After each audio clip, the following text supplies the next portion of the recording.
주님과 동행하는 하루가 되시기를 축복합니다. 오늘 함께 보실 하나님의 말씀은 갈라디아서 5장 17절에서 24절 말씀입니다.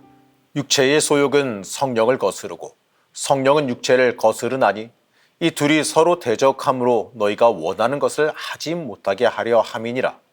너희가 만일 성령의 인도하시는 바가 되면 율법 아래에 있지 아니하리라. 육체의 일은 분명하니 곧 음행과 더러운 것과 호색과 우상 숭배와 주술과 원수 맺는 것과 분쟁과 시기와 분냄과 당짓는 것과 분열함과 이단과 투기와 술 취함과 방탕함과 또 그와 같은 것들이라.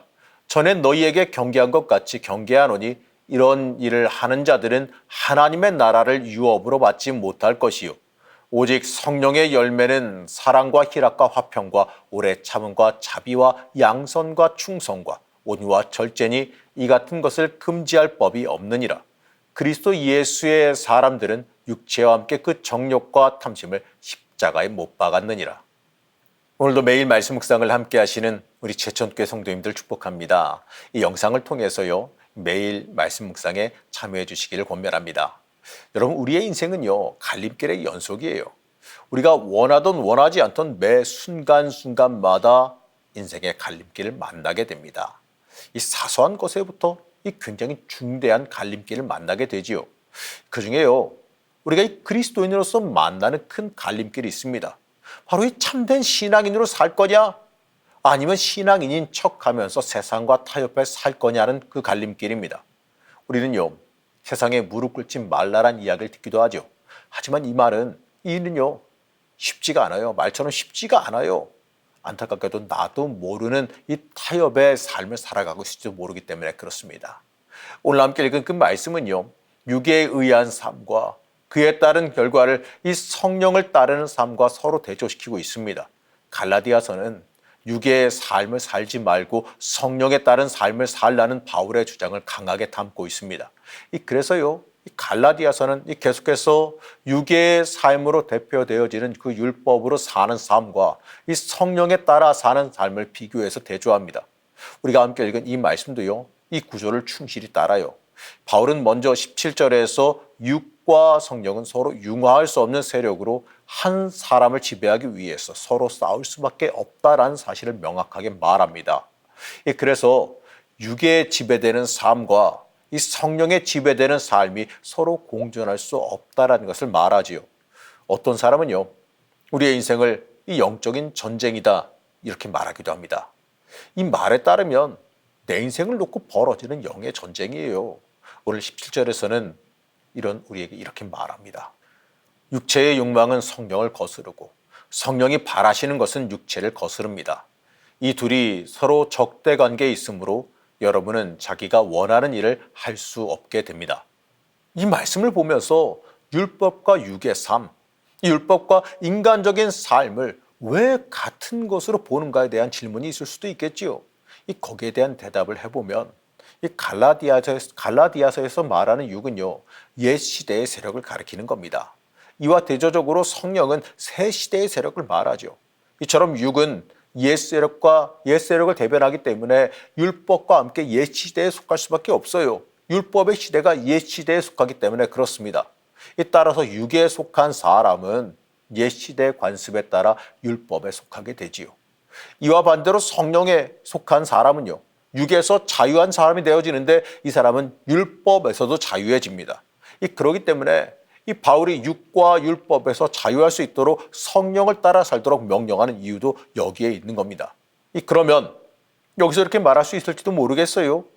모든 것에는 중간이 있지 않습니까? 이 모든 것에는 이 중간에 속한 것이 있기 마련이니 우리도 그 중간에 걸쳐서 살 수는 없겠습니까? 이렇게 말할지도 모르겠어요. 세상과 영적인 삶 사이에 중간쯤 어딘가 있으면 안 되겠습니까? 이렇게 말하는 거죠. 하지만 사람은요 이 두 세력에 대해서 중립적일 수가 없어요. 영적인 일과 육적인 일은 타협할 수 없기 때문에 그렇습니다. 가는 길이 서로 반대 방향이기 때문에 어딘가에 꼭 속하게 되어 있어요. 바로 성령이 이끌어가는 삶에 속해 있을 것이냐 아니면 육의 삶에 속할 것이냐 이걸 골라야 돼요. 우리는 예수 그리스도의 그 대속의 은혜로 인해서 하나님의 그 사랑의 칭의의 사건으로 인해서 우리의 신분이 하나님의 자녀로 변했습니다. 그렇기 때문에 우리는 육에 속한 옛 시대를 벗어버리고 하나님의 자녀로서 성령의 삶을 살아가야 됩니다. 이제 바울은요, 19절에서 21절에 걸쳐서 육으로 대표되어지는 15개의 악을 열거하고 22절에서 23절을 통해 성령의 9가지 열매를 열거합니다. 바로 육의 행위와 성령의 열매를 대조하는 겁니다. 그러므로 이 바울은요, 오직 성령만이 이 성도의 삶의 근원과 안내자가 된다는 사실을 명확하게 밝히고 있습니다. 세상의 것이 우리를 이끌어갈 수가 없어요. 우리는 성령이 인도하시는 삶을 살아가야 됩니다. 그게 성도의 삶이에요. 우리를 인도하고 안내할 수 있는 것은 오직 성령밖에 없다는 그 사실을 깨달아 알아야 됩니다. 우리가 이 전쟁터의 삶에서 이 방향을 잡기 어려운 이 복잡한 세상 속에서 우리에게를 밝혀주는 성령을 따라 살아가야 됩니다. 사랑하는 성도 여러분, 우리가 육의 속함을 극복할 수 있는 것은요, 오직 성령 하나님만으로 가능합니다. 그렇기 때문에 우리는 육의 삶을 살려고 할 것이 아니라 성령을 따라 그리스도의 모습을 이루며 살아가야 됩니다. 그렇기 때문에 바울은 이렇게 말합니다. 5장 24절 말씀입니다. 그리스도 예수께 속한 사람은 정욕과 욕망과 함께 자기의 육체를 십자가에 못 박았습니다. 사랑하는 성도 여러분, 이 땅을 하나님의 사람으로 살아가면서 성령의 능력을 힘입어 살아가시길 바랍니다. 성령의 능력으로 살아갈 때, 그때에 예수님에게 온전히 속한 삶을 살아가게 될 겁니다. 성령의 능력으로 살아가는 주의 자녀들 되시기를 시간 간절히 축복합니다. 오늘 우리를 지키시며 돌보신 하나님, 우리를 세상에 무릎 꿇지 않게 하시고 하나님 붙잡고 살아가는 은혜 있는 삶을 살아가게 하여 주시옵소서. 오늘도 우리를 그 세미한 음성으로 인도하시는 그 음성 듣게 허락하여 주시길 원합니다. 하나님 앞에 순종함으로 승리하는 주의 자녀들이 되게 허락하여 주시옵소서. 성령 하나님의 역사가 오늘 하루도 내 삶에 있기를 원하오며 거룩하신 예수님의 이름으로 간절히 기도드렸습니다. 아멘.